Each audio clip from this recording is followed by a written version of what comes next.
नमस्कार साथियों, स्वागत है आपका वीएन के 24 यूट्यूब चैनल पर। बहुत बहुत साथियों, आज बड़ी चौंकाने वाली खबर आई है। पाकिस्तान ने भारत के ऊपर मिसाइल से हमला किया है, जिसे कि सिरसा में मार गिराया गया है। और कल भी लगभग 300 से 400 मिसाइलें जो परसों ड्रोन छोटे छोटे मार उनको गिराया गया, उनको भारत के ऊपर हमला किया गया।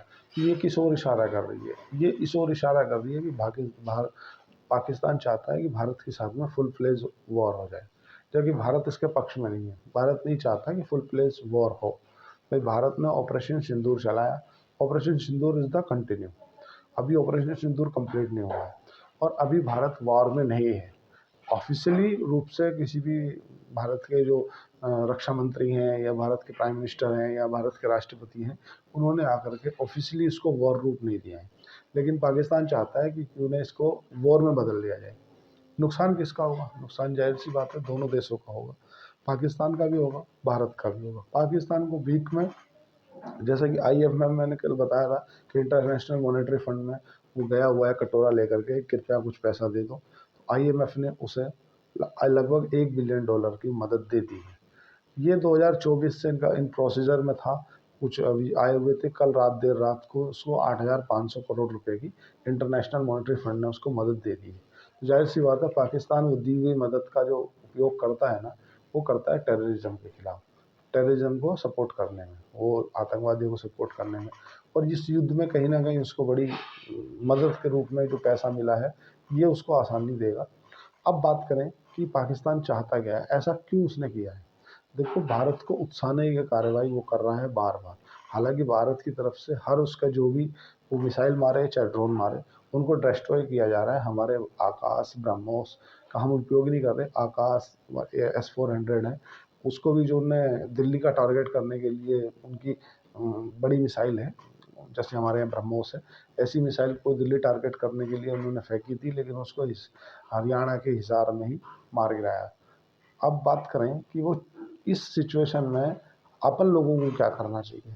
देखो क्या है, सबसे पहले तो किसी भी फेक खबर की ओर ना जाएं। कोई भी फेक, जब तक कोई अभी आके, अभी हालांकि 10 बजे पुष्टि हो जाएगी उसकी, कि जो भी हमारे इंडियन आर्मी की तरफ से प्रेस कॉन्फ्रेंस होगी वो बताएंगे कि क्या क्या था। जब तक हमें कोई भी पुष्टि ना मिल जाए, चाहे तुम्हारा all India radio, Doordarshan news, ऐसी न्यूज़ों से कोई पुष्टि ना मिल जाए, या कोई प्रेस कॉन्फ्रेंस के द्वारा तो सरकारी हैंडल वगैरह से ना पता चले, तब तक किसी भी चीज़ को समझ के पैनिक ना कर लें अपने आप में। दूसरा हम क्या कर सकते हैं? दूसरा, अपना कुछ भी ऐसा बयान देने से बचें जो देश के विरोध हो। और पाकिस्तान को हाथ में कटोरा, और हमारी तरफ से जो हमले हुए हैं ना, वो उनके मतलब इस्लामाबाद के बराबर में रावलपिंडी है। रावलपिंडी एयरपोर्ट पे, वो एयरबेस जो है ना उनका, उस पे किए गए हैं। और 3-4 एयरबेस हमने उनका तबाह किए हैं। और उससे एक चीज़ तो और निकल के आती है कि जाहिर सी बात है, उनका जो एयर डिफेंस सिस्टम है ना, वो तो कोई काम का नहीं है। क्योंकि अगर आपकी राजधानी के अंदर जाके हमारे फाइटर जेट मिस हमला करके आ जा रहे हैं, तो फिर कहीं ना कहीं तुम वो लीड लेने वाला नहीं है। युद्ध में तो लीड भारत ही लेगा, लेकिन ये युद्ध नहीं है, ये अभी ऑपरेशन है। इसको फुल फ्लेज वॉर कहना ज़्यादा उचित नहीं होगा। अभी बात समझो कि अभी जो है ना, जो G7 देश हैं, जिसमें इसराइल, फ्रांस, वो सॉरी, जिसमें बड़े बड़े जो तुम्हारा फ्रांस है, इटली है, UK है, यूनाइटेड स्टेट ऑफ अमेरिका है, उन सभी देशों ने भारत से संयम बरतने की अपील की है कि भाई, हम दोनों देशों से चाहते हैं कि वो दोनों देश आपस में संयम बरतें। और अगर हम किसी लायक हैं, हम आप लोगों के बीच में मध्यस्थता करा सकते हैं, बैठक करा सकते हैं, तो हम लोग उसके लिए तैयार हैं। और जो 22 तारीख में, 22 अप्रैल में पाकिस्तान की या आतंकवादियों की तरफ से जो भारत में टेररिस्ट टूरिज्म को अटैक किया है, या जो जितने भी टूरिस्ट लोग गए थे उनके ऊपर हमला किया, उसकी कड़ी निंदा करते हैं। और हम दोनों देशों से उम्मीद करते हैं कि ये कहीं ना कहीं जो है इस मामले को सुलटाएं, बैठकर टेबल टॉक करें। पहली बात, अगर फुल फ्लेज वॉर होता है ना, तो भारत के साथ में, मैं ऐसा अपनी तरफ से प्रेडिक्ट कर रहा हूँ कि इसकी पुष्टि नहीं करता, एक इजराइल, दूसरा फ्रांस, इन दो देशों को भारत विश्वास करना चाहिए कि ये दो देश उनके साथ खड़े रहेंगे। बाकी अगर बात करें और देशों की, ये सब मतलबी देश हैं। जैसे भी पाकिस्तान को लेकर के, भारत को लेकर के अमेरिका की तरफ से बयान आया कि हम किसी की तरफ नहीं है, हम इसको केवल ट्रैक कर रहे हैं और डोनाल्ड ट्रंप ऐसा चाहते हैं कि भाई इस मामले को टेबल टॉक से सुलझाया जाए। तो एक बात तो इससे क्लियर होती है कि भाई ये इसका किसी की तरफ ना होना भी बहुत बड़ी अच्छी भारत के लिए पॉजिटिव है। क्यों? क्योंकि जब भी युद्ध हुआ है, अगर हम बात करें 1971 की, तो आप लोग जानते हो 1971 के समय में पाकिस्तान के सपोर्ट में आ गया था अमेरिका। और कहीं भी चाहे आप इसराइल और हमास का रूप देख लो तो इसराइल का समर्थन करते हैं, चाहे आप इसराइल और या रूस और यूक्रेन का सपोर्ट देख लो तो उसमें यूक्रेन के साथ खड़ा हो जाता है। कहीं भी अगर झगड़ा होता है तो ये बड़ा ताऊ बन के आ जाता है कि मैं उसकी तरफ हूँ। एक चीज़ जाहिर होती है, अगर इसने अमेरिका ने हम दोनों के युद्ध से या मतलब हम दोनों से तनाव से अमेरिका और पाकिस्तान के वो भारत और पाकिस्तान के बीच में बढ़ते हुए तनाव से अगर उसने किनारा किया है ना, तो ये एक तरह से भारत की डिप्लोमेटिक जीत है। क्योंकि अगर वो बोल देता कि भाई मैं करूँगा, मैं ये करूँगा, तो कहीं न कहीं तकलीफ वाले विषय थे।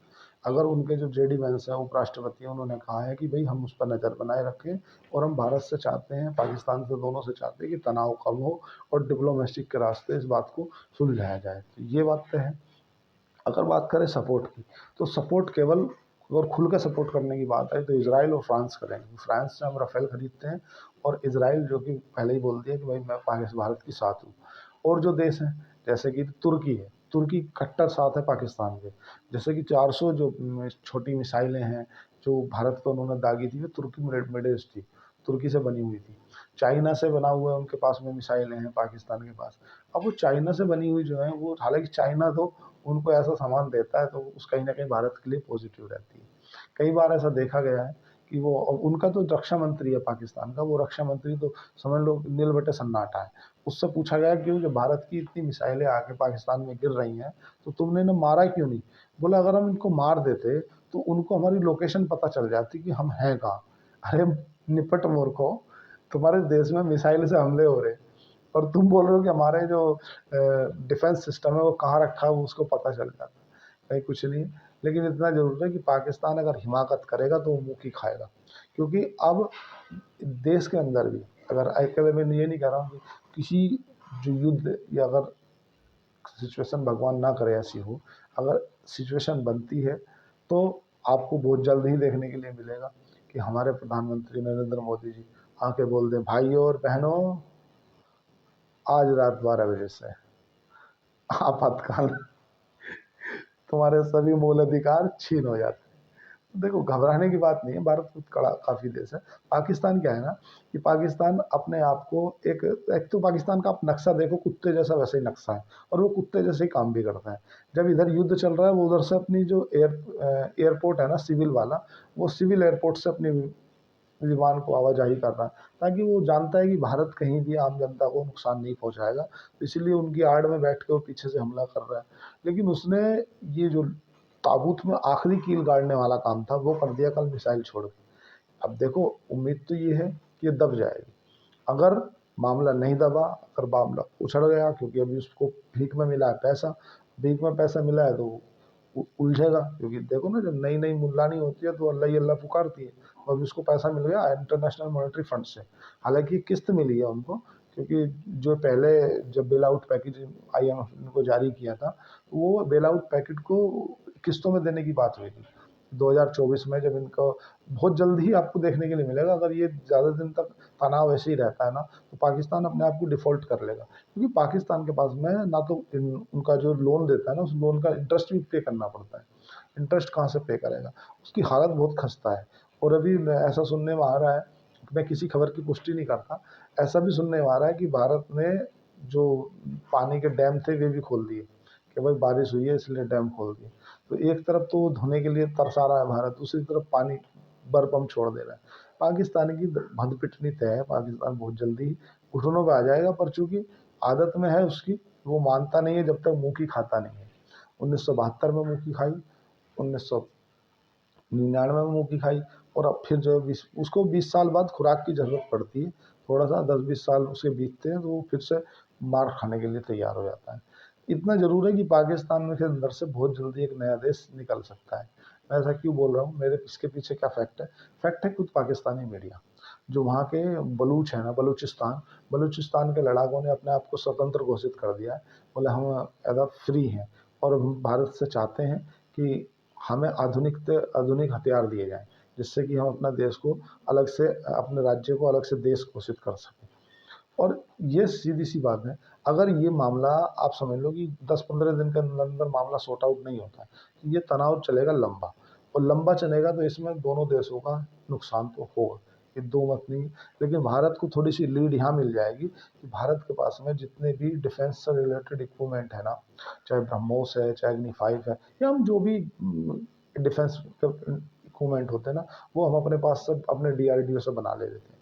और उसके पास में जो लगभग 80% हम बनाते हैं, और जो पाकिस्तान खरीदता है, तो एक बात समझो, अगर मैं भंडारा कर रहा हूँ तो मेरे खेत में आलू लगे हैं, तो भाई मुझे पता है ना कि अब भंडारा चल रहा है, वहीं साल भर भंडारा चलेगा, तो मैं एक क्यारी में और आलू बो दूंगा। चलो, उसको खरीदना है, तो खरीद के कब तक भंडारे के आलू खिलाएगा? उसका काम डलना तय है। भारत को नुकसान होगा पर उतना नहीं होगा, क्योंकि भारत ना अपने जो डिफेंस इक्विपमेंट है ना, वो दूसरे देशों को सप्लाई भी करता है। भाई ब्रह्मोस जैसी मिसाइलें हम दूसरों को भी बेचते हैं, तो सीधी सी बात है, जब हम बेच रहे हैं तो बना रहे हैं। इसीलिए मोदी जी बोलते थे मेक इन इंडिया। अब जब बोलते थे कि यार मेक इन इंडिया, हम लोगों को उस समय लगता था यार क्या मेक इन इंडिया। आज हम इतने डिफेंस इक्विपमेंट बना के दूसरे देशों को सप्लाई कर रहे हैं, तो उससे कहीं ना कहीं भारत को एक लीड मिलती है। भाई अब आपको एक बात मान कर चलनी पड़ेगी, जैसे हम भी आप भी सब एक जो अग्निवीर योजना का बहिष्कार कर रहे थे, अग्निवीर योजना, अगर एक ऐसा सोच के चलो कि अगर कोई भी अग्निवीर वहाँ पर जो पहलगाँव में आतंकी हमला हुआ था, कोई एक होता, तो उसे अपने सेल्फ डिफेंस के लिए क्या क्या उपयोग कर सकता था, क्या क्या तरीके हो सकते हैं। क्या वो, मैं कह रहा हूँ कि अगर वहाँ 28 मरे तो कम से कम 4 अग्निवीर अगर खड़े हो जाते तो जाहिर सी बात है कि 4 ही मरते, क्योंकि वो अपने आप तो मर जाते, लेकिन हम जितने 28 बहन बहू बेटियों का सिंदूर उजड़ा है उन्हें बचा जाते। आज अगर मुर्शिदाबाद की बात करें, बांग्लादेश में पश्चिम बंगाल में मुर्शिदाबाद में जो इतने हिंदुओं का पलायन किया गया, भाई ये क्या है कि एक कुत्ते जैसी भीड़ है। भाई एक तरफ से भर लेते, और हमें सेल्फ डिफेंस के लिए क्या करना चाहिए, हथियार चलाने के लिए इन सब चीज़ों की ट्रेनिंग हमें मिलती नहीं। क्योंकि अब जैसे इसराइल है, इसराइल का प्रत्येक व्यक्ति एक सैनिक है, क्योंकि उसके लिए कंपलसरी है कि आपको इतने दिन की ट्रेनिंग है। हम हैं मेंढक जैसे, घर से निकलना ही नहीं, एसी चला लिया बस अपना बैठना। तो वो सब चीज़ें हमें अपने जीवन शैली में परिवर्तित करनी पड़ेगी। और अग्निवीर के माध्यम से भाई जैसे जैसे सेना का कोई व्यक्ति रिटायर होता है, तो उसकी डेली रूटीन में एक चीज़ शामिल होती है कि भाई पर डे रनिंग करनी है, पर डे मेरे को एक्सरसाइज करनी है, पर डे मेरे को इतना इतने किलोमीटर का कैचअप करना है, या उसकी ना, और हर चीज़ में मतलब बंदूक चलाना, फाइटर कोई भी चीज़ एक्सेप्ट करना, उसको मारना, सब उसको हैबिट में होता है। ऐसा आसान नहीं रहता। अब मतलब एक इंडियन आर्मी का जवान 10 आदमियों में भारी पड़ता है, अगर वो निहत्था भी है तो भी। अगर फौजी है वो, और तो वो 10 सिविलियंस में भारी पड़ता है। जैसे मुर्शिदाबाद में अगर 10 आर्मी के जवान भी खड़े होते हैं ना, रिटायर भी होते भले ही, रिटायर होते, तो वो 10 के 10 भी, मैं कह रहा हूँ, 1000 पे भारी पड़ते हैं। क्योंकि उसे मालूम है कि कहाँ क्या सेल्फ डिफेंस करना है, क्या नहीं करना है। अब जो सिविलियंस है उन्हें क्या मालूम? भाई सिविलियंस को तो तुम्हें मालूम है, वो अंगूठा छिद जाए तो वो रात पूरे दिन भर रोता है कि यार अंगूठा छिद गया मेरा, तो अंगूठा छिद गया।